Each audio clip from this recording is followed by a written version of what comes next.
बिस्मिल्लाहिर्रहमानिर्रहीम, अस्सलाम वालेकुम। प्रोग्राम न्यूज टॉक यशवीन जमाल के साथ मैं हूं आपकी मेजबान माहा इकबाल। नाज़रीन, हम देख रहे हैं कि पीटीआई को मखसूस निशिस्तें मिलने का मामला एक बार फिर से लटक गया है। गुज़श्ता रोज कौमी असम्बली में इलेक्शन एक्ट 2017 में तरमीम सामने आई, जिसके तहत इंतखाबी निशान की हुसूल से पहले पार्टी सर्टिफिकेट जमा न कराने वाला उम्मीदवार आजाद तस्वुर होगा। मुकर्रर मुद्दत में मखसूस निशिस्तों की फहरिस्त जमा न कराने की सूरत में कोई भी सियासी जमात मखसूस निशिस्तें हासिल नहीं कर सकेगी। इस बिल में मजीद भी कहा गया है कि किसी भी उम्मीदवार की जानिब से मुकर्रर मुद्दत में एक मरतबा किसी भी सियासी जमात से वाबस्तगी का इजहार नाकाबिल तंसीख होगा। इस बिल के खिलाफ पीटीआई ने आज सुप्रीम कोर्ट से रुजू करते हुए इस तरमीम को कलअदम करार देने की इस्तदा की है, जबकि इलेक्शन कमीशन ने सुप्रीम कोर्ट के 12 जुलाई के फैसले के खिलाफ नजरसानी दायर करने का फैसला भी किया है। इलेक्शन कमीशन का यह फैसला हैरान कुन है, क्योंकि सुप्रीम कोर्ट के फैसले में इलेक्शन कमीशन मुतासिरा फरीक के तौर पर नहीं था। लिहाजा इलेक्शन कमीशन का सुप्रीम कोर्ट के फैसले पर नजरसानी की दरखास्त दायर करना समझ से बालातर है, क्योंकि इलेक्शन कमीशन का काम सुप्रीम कोर्ट के फैसले पर अमल दरामद करना होता है। तो दूसरी जानिब हुकूमत की हम बात करेंगे। हुकूमत की जानिब से भी इलेक्शन एक्ट में की जाने वाली तरमीम को अपोजिशन में न सिर्फ सुप्रीम कोर्ट पर हमला करार दे रही है, बल्कि इसे जमहूरियत के खिलाफ साजिश से भी तशबीह दी जा रही है। जबकि वजीर कानून ने कहा है कि हम जो कर रहे हैं वो आइन की रूह के ऐन मुताबिक है। और एक और मामला भी है, उसे भी हम ज़ेरे बहस लाएंगे। जमात इस्लामी की तरफ से जो धरना दिया जा रहा है, उनके मुतालबात कुछ इस तरह से है कि IPPs का मसला भी हल किया जाए, और इसके अलावा जो महंगाई है, बिजली के जो महंगे बिल आ रहे हैं उनको भी, उसकी तरफ भी आवाम को कुछ रिलीफ दिया जाए।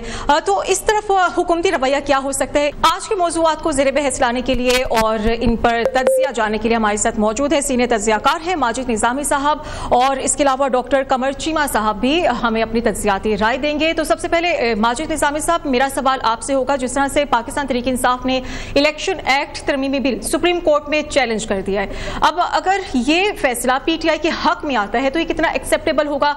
और आपको नहीं लगता कि इसके बाद इस तरह के हालात सामने आना शुरू हो जाएंगे कि पार्लियामेंट से आवाजें उठेंगी, हमारे इख्तियारात में मुदाखलत हो रही है? बहुत शुक्रिया। मुझे लगता है कि तहरीक इंसाफ के पास अदालती फैसले के जरिए एक अखलाकी फतह पहले आ चुकी है, और उनका ये मौक़िफ़ मजबूत हुआ है कि उनके साथ इलेक्शन प्रोसेस के अंदर नाइंसाफी की गई और ज्यादती की गई। अब इस मामले को लेकर हुकूमत वक्त और रियासत संजीदा लग रहे हैं, और वो ये चाहते हैं कि ये सारा मामला आसानी से अफवाम तफहीम से हल ना हो, और वो उसके दरमियान हर तरह की रुकावट डालने के लिए तैयार हैं। उसमें इजाफा उस वक्त हुआ जब सुप्रीम कोर्ट से इख्तिलाफी नोट 2 जजेस का सामने आया, और उसके अंदर वही बातें की गई जो कमोबेश गवर्नमेंट या उनके मिनिस्टर्स कर रहे थे।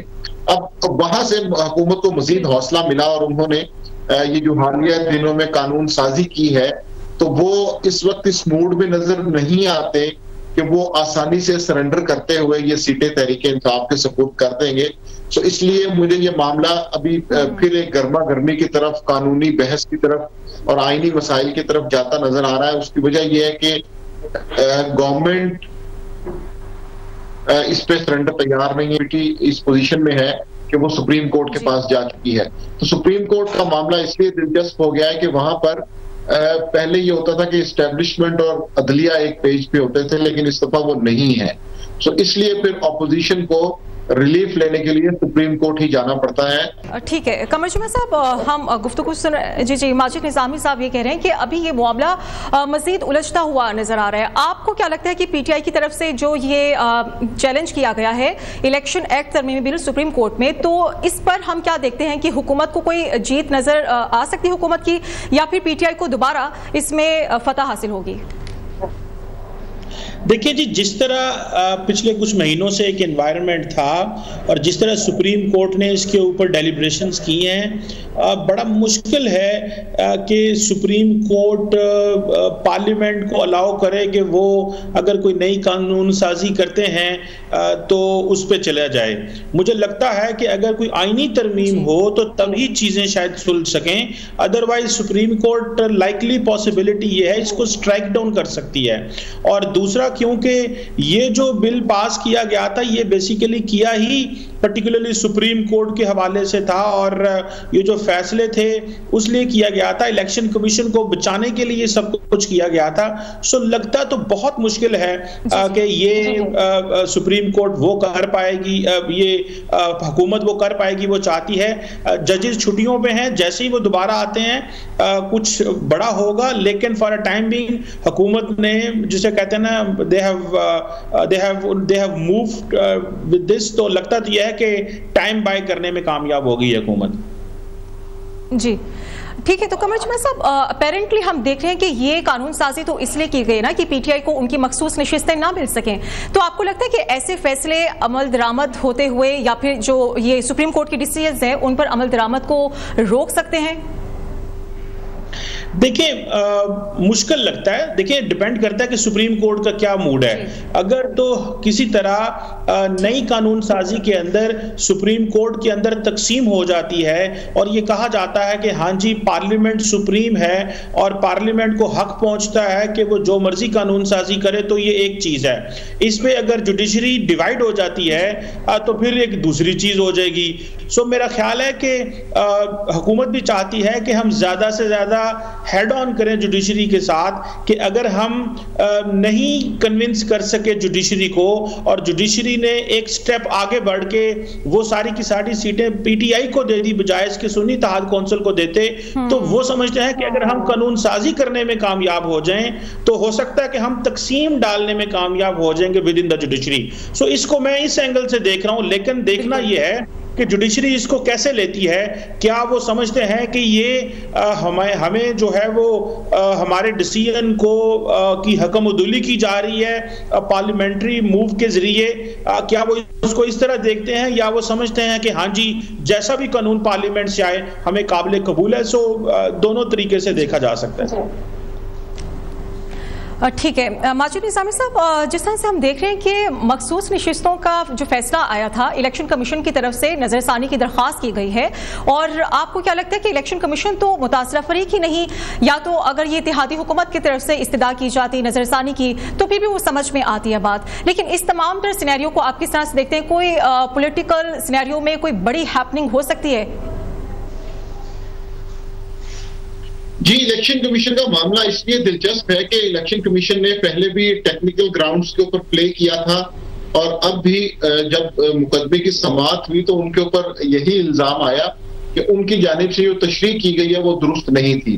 तो इसलिए अब भी इलेक्शन कमीशन की जानिब से जो जवाबात आए या वहां से जो जराए के जरिए खबरें चली वो यही थी कि एज ए टेक्निकल पॉइंट इस वक्त तहरीक इंसाफ हमारे पास रजिस्टर्ड ही नहीं है, क्योंकि उनके पार्टी इलेक्शंस नहीं हुए, हमें ये नहीं पता कि उनका सरबराह कौन है, तो हम ये जितने भी एफिडेविट्स हैं ये किससे तस्दीक करवाएंगे।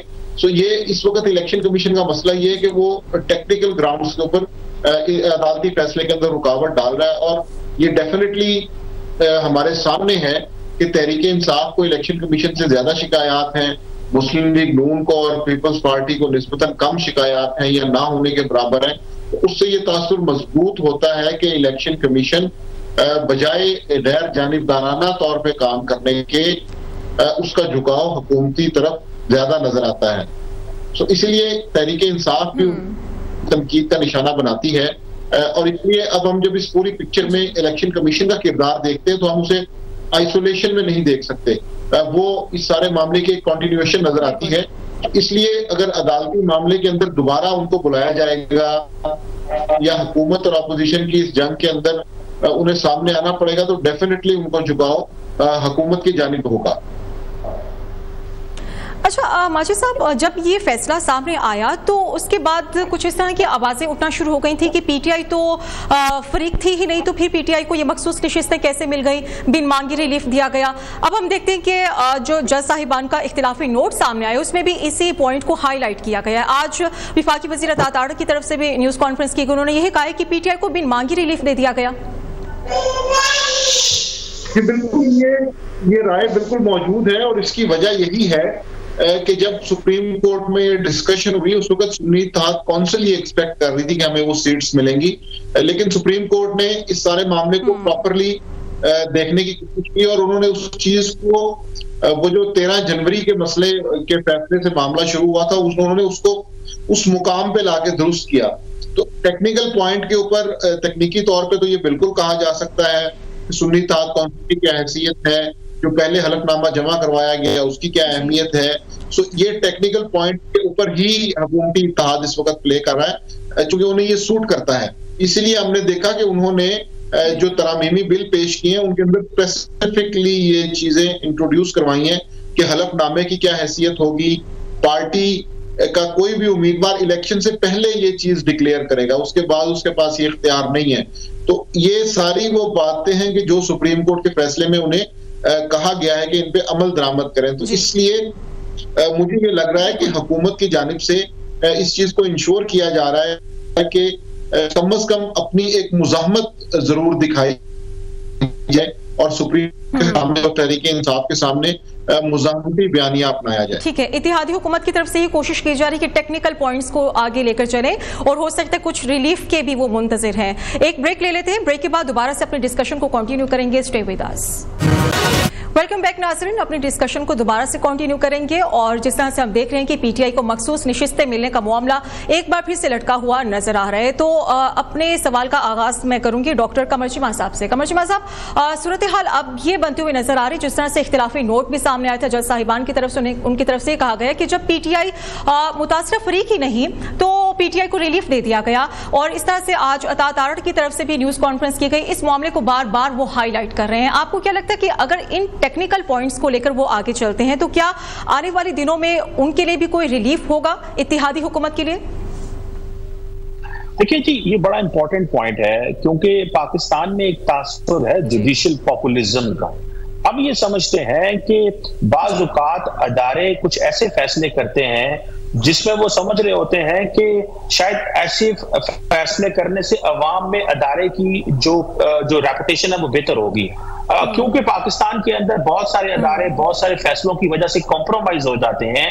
तो फिर अगर फॉर एग्जाम्पल ये जो फैसला जो पाकिस्तान तहरीक इंसाफ के हक में चला गया तो बेसिकली इससे अवाम के अंदर अदारे की जो रेपुटेशन है वो इंक्रीज हुई है, हालांकि आउट ऑफ द वे जाके पीटीआई को अकोमोडेट किया गया है। लेकिन ये जो फैक्टर है इसमें अवाम जो बड़ी खुश हुई है, सो अदारा भी समझता है कि हमारे लिए ठीक है। सो हुकूमत अपनी इस बात पे बिल्कुल हक बजानब है कि जो पार्टी फ्री की नहीं है उसको कैसे आप अकोमोडेट कर सकते हैं। सो इसमें जो फैसला है इसमें सियासत भी नजर आती है, इसमें कानून भी नजर आता है। सियासत इस हद तक नजर आती है कि जी जरूरी है ये करना, और कानून इस हद तक नजर आता है कि जो बहुत सारे फैसले जुडिशरी ने किए वो ठीक हैं, लेकिन इसमें जो सियासी एंगल है या जो जुडिशियल पॉपुलिज्म का एंगल है वो भी नजर आता है। लेकिन क्योंकि लार्जली अदारे पॉलिटिसाइज हो चुके हैं, अदारों के ऊपर प्रेशर होता है, तो इस वजह से बहुत सारी जो चीजें जो कही जाती हैं या जो फैसले दिए जाते हैं उसमें अवामी एंगल को सामने रखा जाता है बजाय इसके कि कई दफा बिल्कुल ही कानून को सामने रखा जाए। बिल्कुल ठीक है। तो माजिद साहब, आप क्या समझते हैं कि हम अगर प्रीवियस केसेस की बात करें तो गवर्नमेंट की तरफ से कोई इतना स्ट्रांगली कंटेस्ट होते हुए हमें नजर नहीं आया। अब क्या जो नजरसानी की दरखास्त दायर की गई इलेक्शन कमीशन की तरफ से, उस मामले को लेकर गवर्नमेंट का क्या रवैया हो सकता है, कितना वो स्ट्रांगली कंटेस्ट करते हुए हमें नजर आएगी? जी, ये तहरीक इंसाफ और हुकूमत पाकिस्तान का मवाजना करें तो इस मामले में जो कौमी असम्बली का स्कोर कार्ड है उसमें तहरीक इंसाफ से ज्यादा हुकूमत के स्टेक्स शामिल हैं। उसकी वजह यह कि अगर नेशनल असम्बली स्कोर कार्ड पे तहरीक इंसाफ की कुछ सीटें बढ़ भी जाती हैं तो तहरीक इंसाफ को इतना फायदा नहीं होगा जितना हुकूमती इत्तेहाद को नुकसान होगा। और वो जो तकरीबन 2/3 अक्सरियत हासिल कर चुके थे वो सारा मामला खत्म हो जाएगा। तो ये सारी कानून साजी की प्लानिंग और लॉन्ग टर्म जो भी इश्यूज थे उनके हवाले से हुकूमत के ऊपर खासा बोझ आएगा। इसी वजह से हुकूमत मुज़ाहमत का रास्ता इख्तियार कर रही है और इसी वजह से इलेक्शन कमीशन भी तहरीक इंसाफ से ज्यादा उन पे इल्जाम लगता है कि वो हुकूमत की जानिब झुकाव रखते हैं। तो ये सारे मामले में हुकूमत का स्टेक इसलिए ज्यादा है, उनको नुकसान ज्यादा होगा। तहरीक इंसाफ के लिए फायदा ये है कि एक तो वो एज ए पार्टी पार्लियामेंट में नेशनल असम्बली में आ जाएंगे, और सुन्नी इत्तेहाद कौंसिल से सब लोग उनके शिफ्ट हो जाएंगे। दूसरा, उनको फायदा इस बात का हुआ है कि उनसे जो निशान छीना गया या पार्टी इलेक्शंस के हवाले से उनके ऊपर जो इल्जामात आए, एक तरह से उन्हें क्लैरिफिकेशन मिली है, एक तरह से उन्हें वे फॉरवर्ड मिला है। तो इसलिए हुकूमती इत्तेहाद का चूंकि नुकसान ज्यादा है, इसलिए उनकी जानिब से इस हवाले से तदाबीर भी ज्यादा की जा रही है। अच्छा माजिद साहब, कोई एक्सपेक्टेशंस हैं ऐसी कि हो सकता है कि गवर्नमेंट की जो इत्तेहादी हुकूमत है उसको कोई रिलीफ मिल जाए अगर ये नजरसानी की इस्तदा की गई है? क्योंकि उनके पास एक पॉइंट ये भी तो है ना कि एक ऐसी जमात, सियासी जमात जो पार्लियामेंट में है ही नहीं, उन्हें मखसूस नशिस्तें कैसे दी जा सकती हैं? जी बिल्कुल, ये एक कानूनी नुक्ता है जिसके ऊपर में फिर शेर हासिल गुफ्तगू और बहस होगी। उसकी वजह यह कि हमारे पास बलूचिस्तान अवामी पार्टी की भी एक एग्जाम्पल है कि 2019 में जब फाटा से कुछ आजाद लोग उनके साथ शामिल हुए, उन्होंने भी लिस्ट वहां पे सबमिट नहीं करवाई थी और उन्होंने बाद में लिस्ट सबमिट करवाई। अब इलेक्शन कमीशन ये कहता है कि उस प्रेसिडेंट के अंदर कुछ कानूनी मामला को सामने नहीं रखा गया, लेकिन ये मामला हो चुका है। सो इसलिए यहाँ पर अगर हम देखें तो ये पोजीशन तहरीक इंसाफ की स्ट्रॉन्ग नजर आती है, क्योंकि ये सारा इत्तेहाद कौंसिल इस मामले इसलिए है कि तहरीक इंसाफ से निशान ले लिया गया और उनकी पार्टी मुश्किल का शिकार थी। सुन्नी इत्तेहाद कौंसिल इटसेल्फ इस मामले का फरीक नहीं है, वो तो एक ट्रांजिशनल पीरियड था जिसमें तहरीक इंसाफ ने उस वक्त जमात इस्लामी से भी बात की, पाकिस्तान तहरीक इंसाफ नजरियाती से भी बात की, मजलिस वहदतुल मुस्लिमीन से भी उनकी गुफ्तगू हुई। एंड पे उन्होंने उनका मामला सुन्नी इत्तेहाद कौंसिल के साथ मुशावरत से तय हो गया। सो सुन्नी इत्तेहाद कौंसिल इस ट्रांजिशनल पीरियड के अंदर मौजूद है, बुनियादी मामला तहरीक इंसाफ का ही है और इसीलिए जब अदालत में बात जाएगी और तहरीक इंसाफ फैसला है, उसकी बुनियाद भी यह है कि दो फरीक जो हैं उसमें सुन्नी इत्तेहाद कौंसिल नहीं है, बुनियादी फरीक तहरीक इंसाफ तहरीक इंसाफ है। ठीक है कमर जुमा साहब, इन सियासी हालात में हम ये भी सुन रहे हैं कि जल्द इलेक्शंस भी हो सकते हैं, जैसे कि उमर अयूब की तरफ से कहा गया है कि इलेक्शंस हो सकते हैं किसी भी वक्त। और अगर हम बानी पीटीआई की बात करें, उनकी तरफ से कहा गया कि अगर हमारा चोरी शुदा मैंडेट वापस नहीं आ सकता तो हम इलेक्शंस की तरफ जाएंगे। आपको लगता है कुछ ऐसे हालात भी बन सकते हैं और मुल्क इन हालात का मुतहम्मिल हो सकता है? देखिए, पहली बात तो ये है कि मैं नहीं समझता कि मुल्क के अंदर दोबारा इलेक्शन होने चाहिए, जैसे तैसे इस असम्बली को 5 साल पूरे करने चाहिए, एक बात। दूसरी बात यह है कि बानी पीटीआई जो मर्जी कहें, सारी बातें तो उनकी नहीं मानी जा सकती ना। वो इस वक्त कावानीन की गिरफ्त में है। अगर उनके ऊपर कावानीन सियासी हैं या वाकई रियल जो ऊपर कवानीन लगे हुए हैं और वो जेल में है, तो उनको अदालतें हैं, मौजूद हैं, वो उन चीजों को देख लेंगी। लेकिन ये कहना कि क्योंकि बानी पीटीआई कह रहे हैं, मैं नहीं समझता कि मुल्क के अंदर इलेक्शंस होने वाले हैं या इलेक्शन होंगे। और दूसरी बात यह है कि बानी पीटीआई पे कोई भी एतबार करने वाला नहीं है। हाँ, इस वक्त एक चीज मैं जरूर समझता हूँ कि मुल्क के अंदर सियासी अफरा तफरी मौजूद है, हालात उस तरह नहीं है जिस तरह समझे जाते हैं। लेकिन मैं ये भी समझता हूं कि अगर आपने दोबारा इलेक्शन करवाए तो हर चीज जो है वो एट स्टेक आ जाएगी। और जिस तरह बानी पीटीआई का साबका रवैये रहे हैं कि वो एक बात करते हैं सुबह और शाम को एक बात करते हैं, अभी भी जो डिफरेंट किस्म के मैसेजेस आ रहे हैं, मेरा ख्याल है जो डीजी एसपीआर ने अगले दिन स्टेटमेंट दी है उस पर उन्होंने सीधा कहा है कि हम 9 मई के जो लोग मुलव्वस थे उनको सजाएं दी जाएंगी। तो मेरा नहीं ख्याल कि किसी किस्म का डायलॉग या इलेक्शन वाली बात है और ना ही ये होनी चाहिए। जी जी ठीक है। तो माजिद साहब, आपको ऐसे कोई हालात बनते हुए नजर आ रहे हैं? क्योंकि पीटीआई की तरफ से बार बार ये मुतालबा किया जा रहा है कि दोबारा से इलेक्शंस हों, अगर हमारा मैंडेट वापस नहीं किया गया तो हम इलेक्शंस की तरफ जाएंगे। अगर बिलफर्ज खुदा न खास्ता इस तरह के हालात बनते भी हैं तो ये तो फिर मुल्क के हालात को मजीद खराब करता हुआ नजर आएगा। जी, ये एक अहम नुक्ता इसलिए भी है कि इस पे तहरीक इंसाफ के पास एक टाइमलाइन मौजूद है। उनके हामी इस हवाले से ये समझते हैं कि उन्हें इस वक्त रिलीफ हासिल करना है। इसलिए आपने देखा कि बानी पीटीआई इमरान खान इस वक्त मुख्तलिफ अंदाज से मुख्तलिफ मौज़ूआत पे गुफ्तगू करते हैं। कभी वो एक कदम आगे बढ़ते हैं तो कभी एक कदम पीछे हटते हैं। उसकी वजह यह है कि इस वक्त तहरीक इंसाफ क्योंकि मुश्किल में है, तो इसलिए वो कुछ ना कुछ टाइम गेन करना चाह रही है।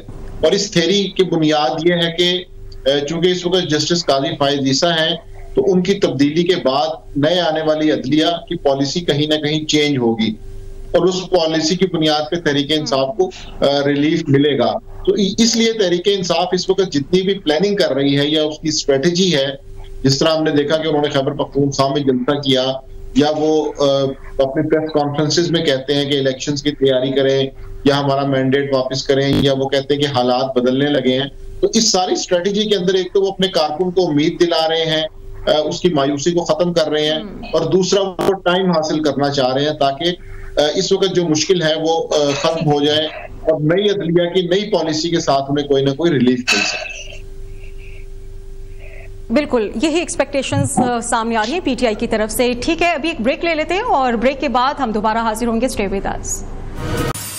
वेलकम बैक नाज़रीन, और अब हम डिस्कस करेंगे जमात इस्लामी के धरने को, जो कि गालिबन 2 हफ्ते हो चुके हैं उनके धरने को जारी हुए, जबकि अमीर जमात इस्लामी हाफिज नईमुर रहमान की तरफ से यही कहा गया है कि अगर हमारे मुतालबात ना माने गए तो हम अवाम से ये अपील करेंगे कि वो अपने बिजली की बिल अदा ना करें। और अगर हम दूसरी तरफ बात करें पीटीआई की, तो पीटीआई की भी कुछ ना कुछ हिमायत हासिल है इस धरने को। लेकिन अगर गवर्नमेंट के मामले की हम बात करें, उनकी तरफ से जो रवैया सामने आ रहा है, सिर्फ यकीन दहानियां की जा रही है, मुज़ाकरात सामने आ रहे, लेकिन खातिर खा कोई नताइज सामने नहीं आ रहे। तो माजिद निजामी साहब, आप जो सारी सूरत हाल देख रहे हैं कि एक तरफ जमात इस्लामी धरना दे रखे हुए हैं और दूसरी तरफ हम बात करें हुकूमती रवैये की, सिर्फ मुज़ाकरात हो रहे हैं और गालिबन आज चौथा राउंड भी होगा मुज़ाकरात का, लेकिन कोई ऐसा नतीजा सामने नहीं आ रहा। अब इस मामले को कहीं ना कहीं तो फाइनलाइज करना है ना? जी बिल्कुल, उसकी वजह यह कि इस वक्त जमात इस्लामी को अवामी हिमायत इसलिए हासिल है कि उन्होंने एक खालिस्तन अवामी मसले के ऊपर आवाज उठाई है, इसलिए उनके धरने की तादाद भी कोई कम नहीं हो रही बल्कि उसमें इजाफा हो रहा है। सो ये वो मसला है कि जिससे बहरहाल पाकिस्तान के मेजॉरिटी लोगों को परेशानी है, स्पेशली ऐसे लोग जो कि एजुकेटेड मिडिल क्लास से ताल्लुक रखते हैं और जो वर्किंग क्लास से जिनका ताल्लुक है, नौकरी पेशा लोग इससे खासे मुतासिर हैं। तो ये ऐसा मसला है कि जिसको पाकिस्तान की हुकूमत को डेफिनेटली हल करना पड़ेगा, खा वो इस धरने की बुनियाद पर उसे करें या ना करें। दूसरी बात यह कि इस हवाले से जो फैक्चुअल चीजें सामने आ रही हैं आईपीपीज के हवाले से, वो भी खासी तशवीशनाक हैं और उसके ऊपर भी गवर्नमेंट को वर्किंग करनी चाहिए। ये बात दुरुस्त है कि उसमें बहुत से स्टेक्स इन्वॉल्व हैं, उसके अंदर कई गारंटीज हैं, उसके अंदर बहुत सी ऐसी चीजें हैं कि जिनके ऊपर टर्म्स एंड कंडीशंस को देखना पड़ेगा, लेकिन वहां पर जितना पैसा जा रहा है वो डेफिनेटली एक बहुत बड़ी अमाउंट है। तो उस मसले का हल निकालने के लिए भी गवर्नमेंट ऑफ पाकिस्तान को कुछ ना कुछ अपनी स्ट्रेटजी को तब्दील करना पड़ेगा। जमात इस्लामी का धरना इस लिहाज से अभी बेहतर है गवर्नमेंट को कुछ ना कुछ स्ट्रेटेजी में चेंजेस भी लाने होंगे इस मसले के हल के लिए। कमर जुमा साहब, एक तरफ जमात इस्लामी का धरना हम देख लें और दूसरी तरफ हम हुकूमती रवैये की बात कर लें, आप कुछ संजीदगी नजर आ रही है हुकूमती रवैये में? क्या मुतालबात मानने की तरफ जाएगी गवर्नमेंट? देखिए, हुकूमत को जाहिर बात है तमाम स्टेक होल्डर से इंगेज कर रहा है, पहली बात। जो दूसरी बात यह है कि अगर जमात इस्लामी के ऐसे मुतालबात हैं जो कि बिल्कुल ठीक हैं, जायज हैं, और ऐसे मुतालबात हैं जो कि वाकई आईपीपीज के साथ सामने रखे जा सकते हैं और मुल्क के अंदर महंगाई कम करने में और वो कंट्रीब्यूट कर सकते हैं, तो जरूर करना चाहिए। जाहिर बात है इस वक्त जमात इस्लामी अपोजिशन में है, उनकी लिमिटेशंस है, वो पार्लियामेंट में कोई बड़ी तादाद में मौजूद नहीं है, और अगर वो प्रेशर ग्रुप इमर्ज करके हुकूमत को प्रेशराइज करें कि आप वो करें जो हम कहते हैं, तो हुकूमतें ऐसे तो नहीं कर सकती। हाँ, लेकिन अगर जमात इस्लामी कंट्रीब्यूट कुछ करे अपनी टेक्निकल टीम के जरिए, हुकूमत को हेल्प आउट करे, तो मेरा ख्याल है हुकूमत को जरूर ऐसी चीजों को इनकॉर्पोरेट करना चाहिए और उन सजेशंस को इम्प्लीमेंट करना चाहिए जिससे आम आदमी मुतासर हो, सारा पाकिस्तान उससे फायदा उठाए। और मेरा ख्याल है एक कंस्ट्रक्टिव अपोजिशन ही और एक कंस्ट्रक्टिव प्रोटेस्ट ही मुल्क को सही रास्ते पे लेके जाया जा सकता है, जिससे कुछ फायदा भी हो। जी ठीक है। तो कमर जुमा साहब, अगर हम बात करें पीटीआई की, तो पीटीआई भी इस्लामाबाद में जलसा करने के लिए हर सूरत में तैयार है। वो कह रहे हैं कि हमें रोके या ना रोके हम जलसा करेंगे। अगर पीटीआई के तरफ से हिमायत हासिल होती है जमात इस्लामी के धरने को, तो फिर कितना प्रेशराइज किया जा सकता है गवर्नमेंट को अपने मुतालबात मानने के लिए? देखिए, मुझे नहीं लगता कि कोई इनकी आपस में होगी इस हवाले से, क्योंकि इनका कोई लंबा चौड़ा इत्तेहाद नहीं है, पहली बात। और दूसरी बात है, जो पीटीआई जलसा करना चाहती है वो कोई तब्दीली के लिए या हुकूमत तो ये नहीं कह रही कि आप आईपीपी के साथ वादे करें, वो चाहते हैं कि अपना पावर शो करें। वो बेसिकली इज्जत और बेइज्जती का मसला बना के बैठ गए हैं कि हमने प्रोटेस्ट करना ही करना है, क्योंकि उनको अक्सर इजाजत नहीं मिलती और अक्सर उनके लिए मसला ये पैदा होता है कि अगर वो उनको इजाजत मिले तो वो समझते हैं कि हम जो है वो हमने हुकूमत को गिरा देंगे, बिछा देंगे, ये कर देंगे, और वो जो एक पॉपुलिस्ट नारे लगाते हैं उससे मजीद कियोस एंड अनरेस्ट फैल सकता है, बिजनेस कम्युनिटी उसमें डैमेज हो सकती है, बिजनेस सेंटिमेंट्स डिस्टर्ब हो सकते हैं। अगर हम पीटीआई के सवाबी के जलसे की बात करें तो हमने देखा कि एक बड़ी अवाम वहां पर मौजूद थी। आपको लगता है कि ये हुकूमत के लिए कोई खतरे की अलामत साबित हो सकती है या फिर हुकूमत घबरा सकती है इतने बड़े जमे गफीर को देखकर? मैं समझता हूं कि पीटीआई का जो सवाबी का जलसा है वो तो अंडर प्रेशर जलसा है, और वो इसलिए कि देखिए आप अपने मुल्क, अपने सूबे में आपकी हुकूमत है और आप जलसे निकाल रहे हैं। ये काम तो है डिलीवर करने का, आपकी जॉब है डिलीवर करना, ना कि आपका काम है कि अपने सूबों में लोगों के लिए सड़कें ब्लॉक करें, कभी ये करें, लोगों का इम्तिहान लें। पाकिस्तान पिछले 17-75 साल से जलसे ही खेल रहे हैं। कोई सियासतदान बैठ के काम करें, ब्यूरोक्रेसी से काम लें, नाराबाजी पॉपुलिज्म को बंद करें और अवाम के जो हकीकी मसाइल है उसको एड्रेस करें। क्या पाकिस्तान इसलिए रह गया है कि सिर्फ एलीट के मसले हम हल करेंगे? ये एलीट की लड़ाइयां हैं जो हमने देखनी है और टीवी पे बातें करनी है, या कि हमारे मसलों की एक्चुअली कोई बात भी सुनी जाएगी और हमारी बात भी मानी जाएगी? हम तालियां बजाने के लिए तो नहीं बैठे हुए सर, जो इधर 250 मिलियन लोग हैं कि ये 10-15 लोग हुकूमत करेंगे और बाकी सारा पाकिस्तान इनके लिए तालियां बजाएगा, हंसेगा और रोएगा। हमारे मसले हल करें और ये जल्द से मेरा ख्याल है ये 5 साल बाद जब इलेक्शन होंगे तब कीजिएगा। ठीक है। माजिद साहब, क्या लगता है कि अब ये खेल खत्म होना चाहिए, जलसे का खेल, क्योंकि मुल्की हालात को अगर हम मद्देनजर रखें तो हमें तो मिलकर बैठना होगा अवाम के मसाइल को हल करने के लिए। और जैसे कि हाफिज सलीमुर रहमान की तरफ से कहा गया है कि अगर मुतालबा हमारा पूरा ना हुआ तो फिर हम अवाम से ये अपील करेंगे अपने बिजली के बिल जमा ना कराएं। इस मुतालबे पर, इस दरख्वास्त पर कितना अमल होता हुआ नजर आ रहा है? ये कोई मुमकिन हो सकता है कि हम अपने बिजली के बिल जमा ना कराएं और मुत्तहिद हो जाएं? देखिए, ये सारी बातें तो हैं जिनको हम आइडियल्स कहते हैं, या ये वो मिसाली बातें हैं, और अमली जो सियासी माहौल है वो खासा मुख्तलिफ है। जमात इस्लामी का धरना इस लिहाज से बेहतर है कि अभी उसके अंदर तशद्दुद या जलाओ गिराव शामिल नहीं हुआ, तो इसलिए भी गवर्नमेंट को उस हवाले से कुछ ना कुछ तदाबीर करनी चाहिए। दूसरी तरफ मामला, ये बात बिल्कुल ठीक है कि एक जॉइंट मैकेनिज्म बना के हुकूमत और अपोजिशन को आगे चलना चाहिए, लेकिन इस सियासी सूरत हाल में ये बड़ी किताबी सी बात लगती है। उसकी वजह ये है कि सियासी गर्मा गर्मी और मुनाफरत इस हद तक बढ़ गई है कि साथ बैठने को तैयार लोग नहीं हैं। तो ये बात हमें जरूर करते रहना चाहिए, लेकिन इसके साथ साथ जो इसकी प्रैक्टिकली ग्राउंड के ऊपर जो चीजें मौजूद हैं वो इससे खासी मुख्तलिफ हैं। इसलिए मुझे लगता है कि आने वाले दिनों में गवर्नमेंट को ही कुछ ना कुछ सेक्रीफाइस करते हुए अवाम का ख्याल करना चाहिए, अदरवाइज उनकी मुश्किलात में इजाफा ही होगा।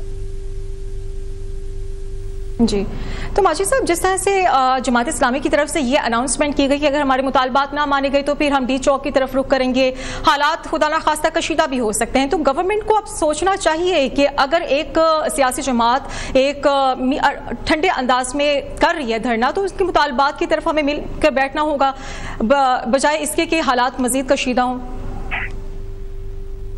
बिल्कुल, उसकी वजह ये कि रियासत के पास देने को बहुत कुछ होता है।